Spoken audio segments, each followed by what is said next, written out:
বিশ্বজুড়ে আলোচনার কেন্দ্রে এখন হরমুজ প্রণালী। ইরান হরমুজ প্রণালী বন্ধ করে দেওয়ার হুমকি দিয়েছে।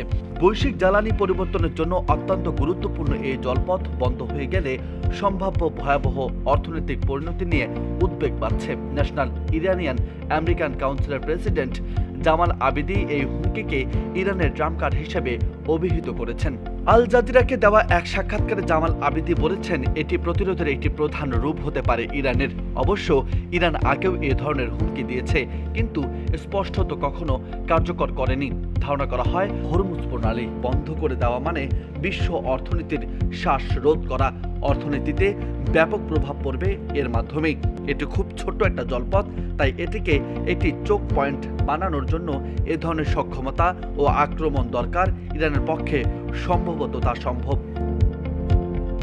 বিশেষজ্ঞরা মনে করছেন, হরমুজ প্রণালী বন্ধ হয়ে গেলে বিশ্ববাজারে অপরিশোধিত জ্বালানি তেলের সরবরাহ মারাত্মকভাবে ব্যাহত হবে। এতে তেলের দাম আকাশচুম্বী হবে এবং বিশ্বব্যাপী মূল্যস্ফীতি নিয়ন্ত্রণের বাইরে চলে যাবে। এর ফলে বৈশ্বিক অর্থনীতিতে মন্দার ঝুঁকি আরও প্রকট হবে।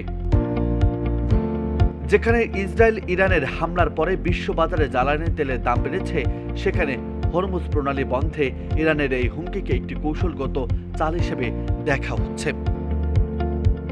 তথ্য বলছে, এই প্রণালী দিয়ে প্রতিদিন 18 থেকে 20 মিলিয়ন ব্যারেল তেল পরিবাহিত হয়, যা বিশ্বব্যাপী তেলের বাজারে প্রায় 20%। সৌদি আরব ও কুয়েতের জন্য ওই এলাকা থেকে বের হওয়ার কোনো সহজ বিকল্প নেই। এই পরিবহন অর্ধেক কমিয়ে দিলে বিশ্বব্যাপী তেলের দাম প্রতি ব্যারেলে $120 বেশি বেড়ে যাবে। এই প্রভাব খুব দ্রুত বিশ্ব বাজারের উপর প্রভাব ফেলবে। ফলে বিশ্ব অর্থনীতিতে আঘাত করা মানে বৈশ্বিক বাজারে তেলের প্রবাহ বন্ধ করে দিয়ে সরাসরি মার্কিন অর্থনীতিতে আঘাত করা হবে।